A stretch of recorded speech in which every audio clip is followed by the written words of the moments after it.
Make that the primary. Okay.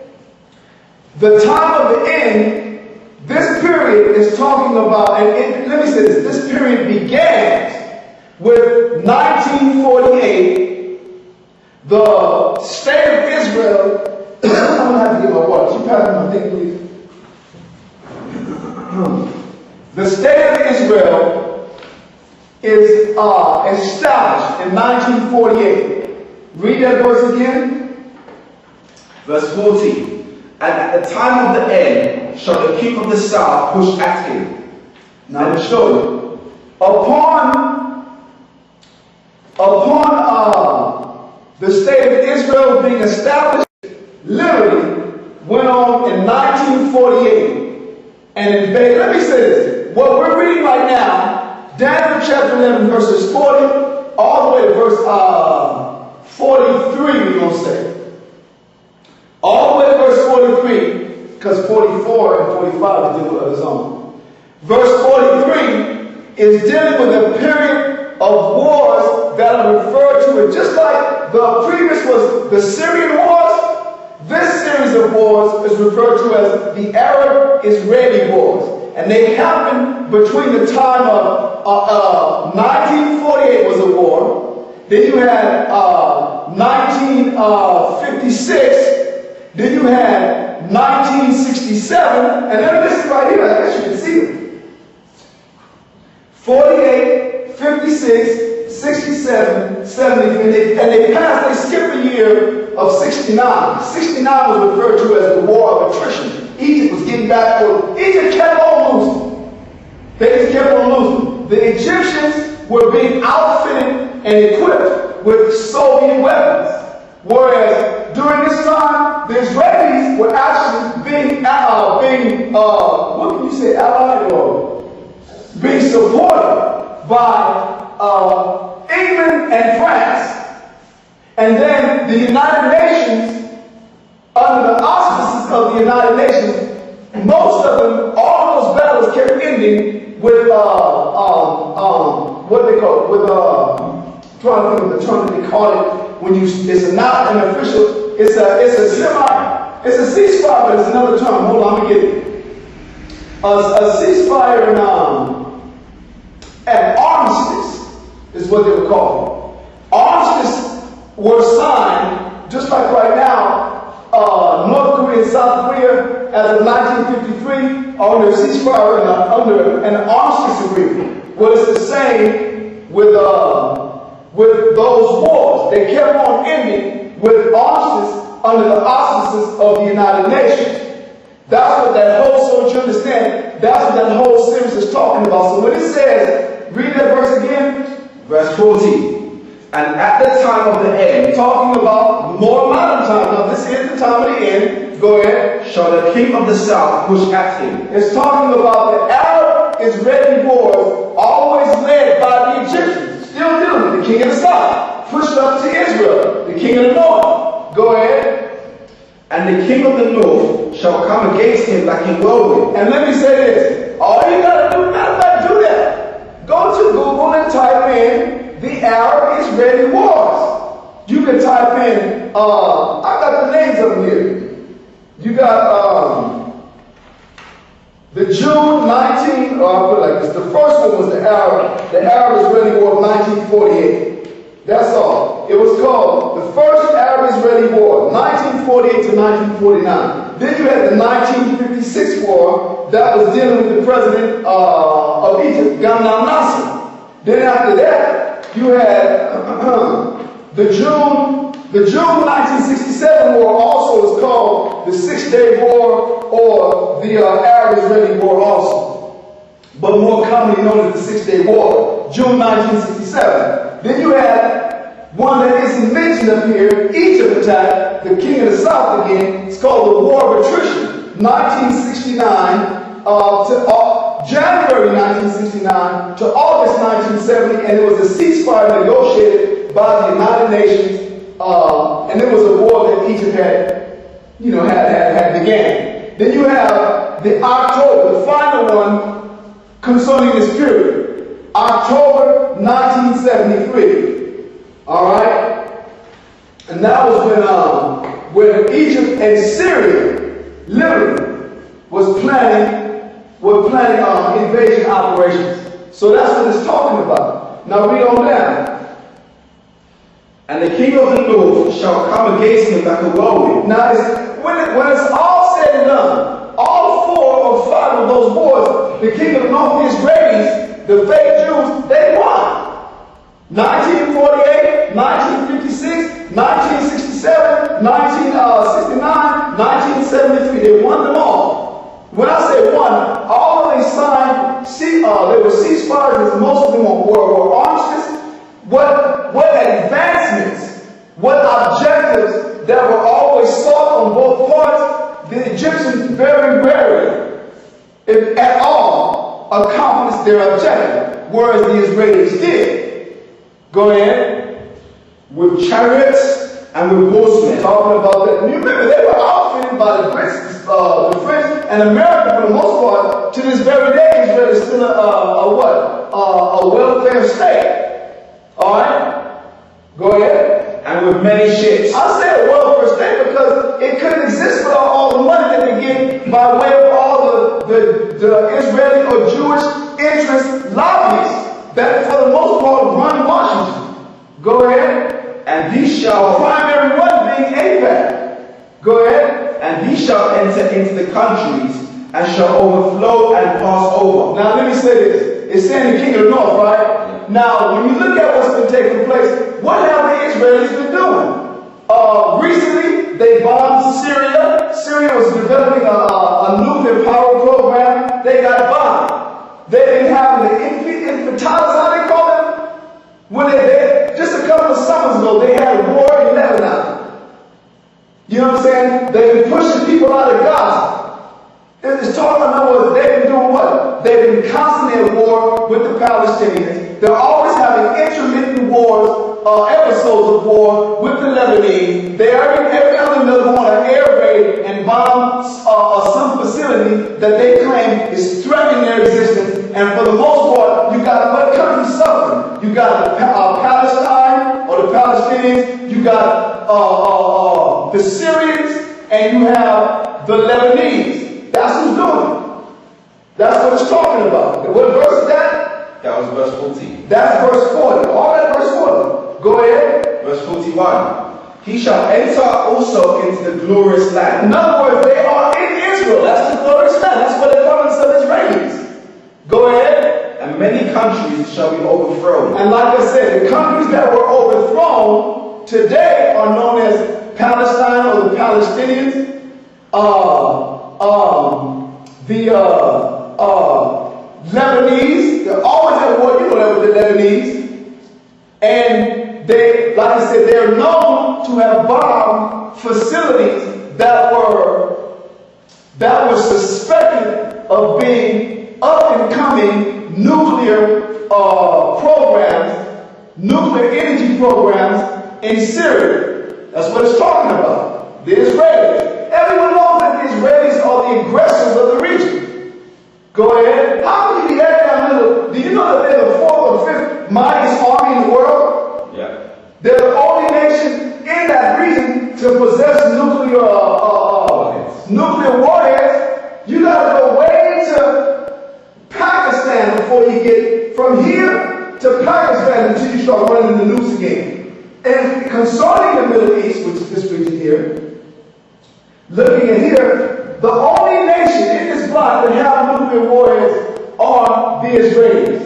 Then you got Iraq, Iran, Afghanistan. You don't get no more nukes until you get to Pakistan, India, and China.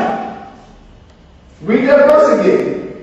Verse 41. He shall enter also into the glorious land. So they were put in 1948. Go ahead. And many countries shall be overthrown. And he's been extended. What do they keep calling out? When they expand, they keep calling it settlements. They keep going and taking more land. Then they'll enter into Lebanon and start a war. Then they'll bomb a facility, like I said, in Syria. This is what they're doing. But the good thing is, not the good, but the most, I guess one of the most interesting things it's going to show you is that Well, anyway, it's going to show you the dynamic that consists of Jordan. Go ahead. But these, Listen to this. These, go ahead. but these shall escape out of his hand. Now listen to this. In the region that surround Israel, there's certain regions that the Most High said was going to escape. And this is the one that you don't ever hear that with Israel in the region. Go ahead.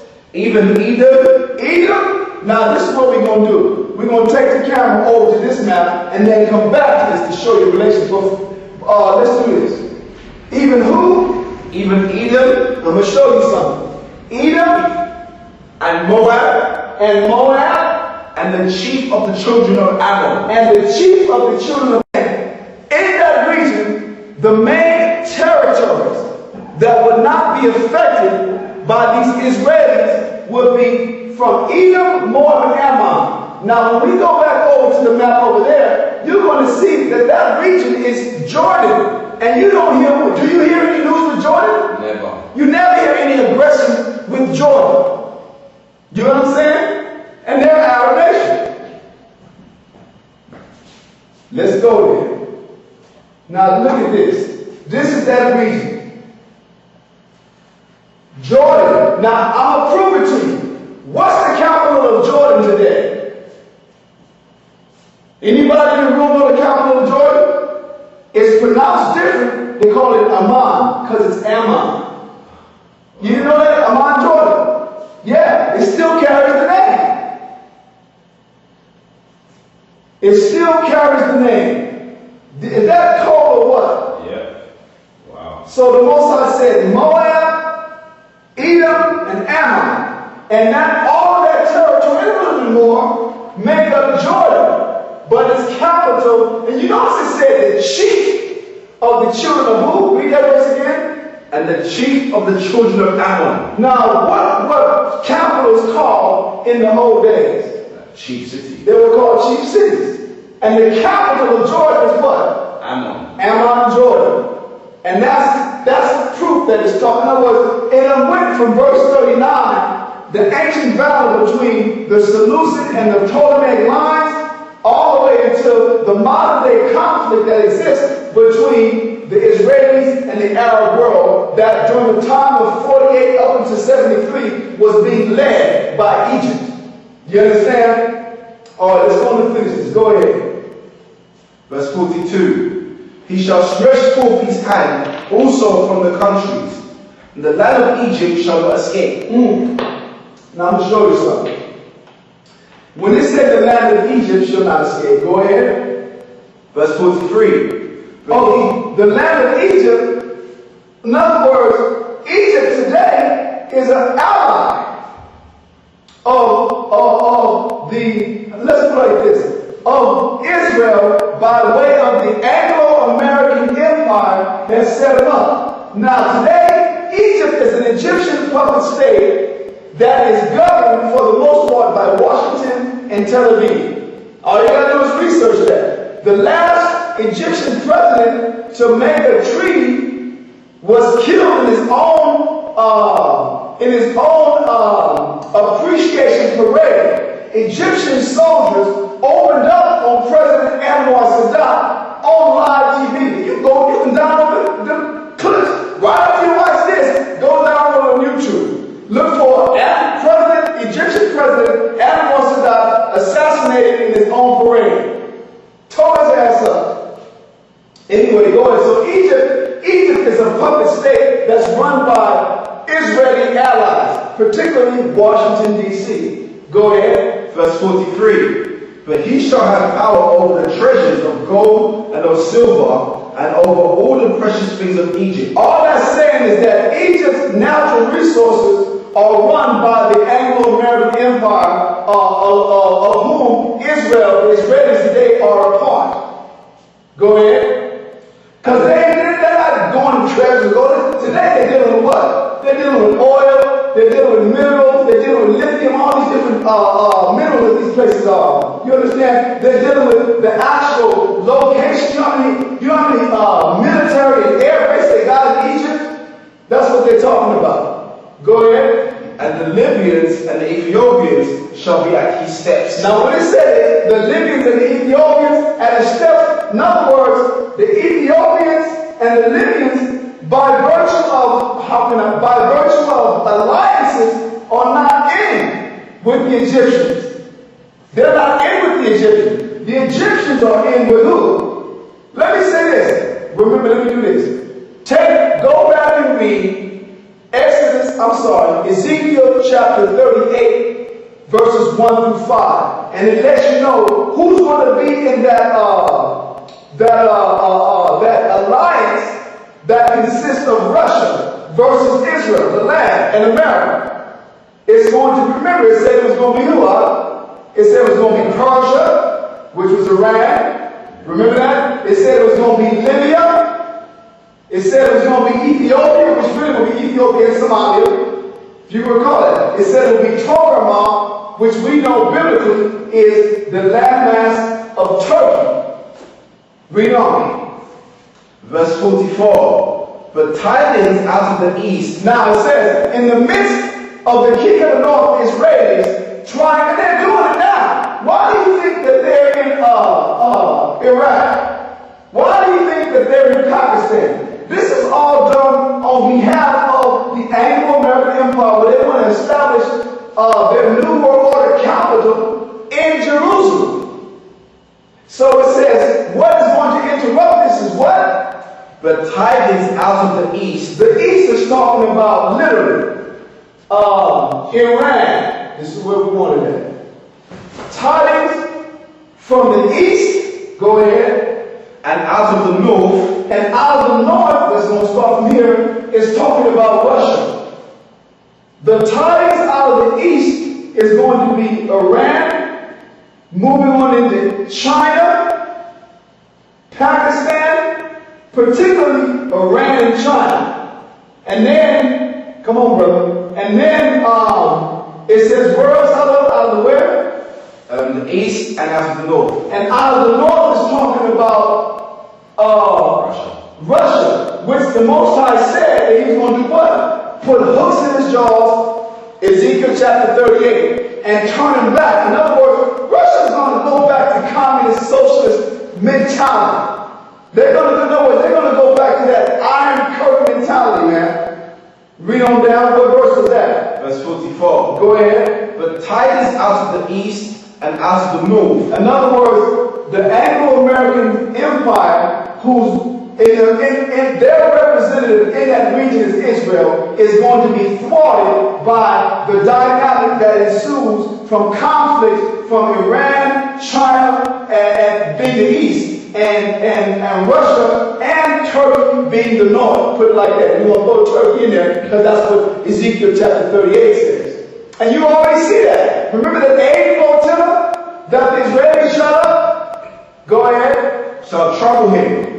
Therefore he shall go forth with great fury to destroy. In other words, World War III is going to ensue. Continue. And utterly to make away many. Verse 45. And he shall plant the tabernacles of his palace between the seas in the glorious holy mountain. It's all talking about that the Israelis want to be the dominant force in that region. And everybody knows that. That's what they're always talking about. How are you going to be threatened? You're the only one with nukes in the region. Go ahead. Yet he shall come to his end. But he shall come to his end, because that's where, listen, go ahead. And none shall help him. Now, the reason to say that is because if we were to continue into chapter 12, it tells you that at that time of that battle, Michael, the great prince that standeth for the children of our people, is going to deliver us. So that's talking about in the midst of this new war. We're in that time now. This is unfolding now.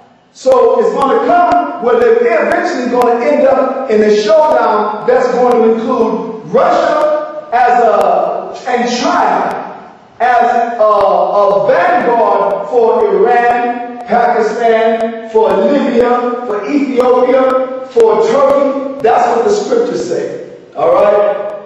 So put it like this. Keep it here. With that, we're going to go ahead and conclude the breakdown to Daniel's chapter 11. Stay tuned for the breakdowns. Shalom, brothers.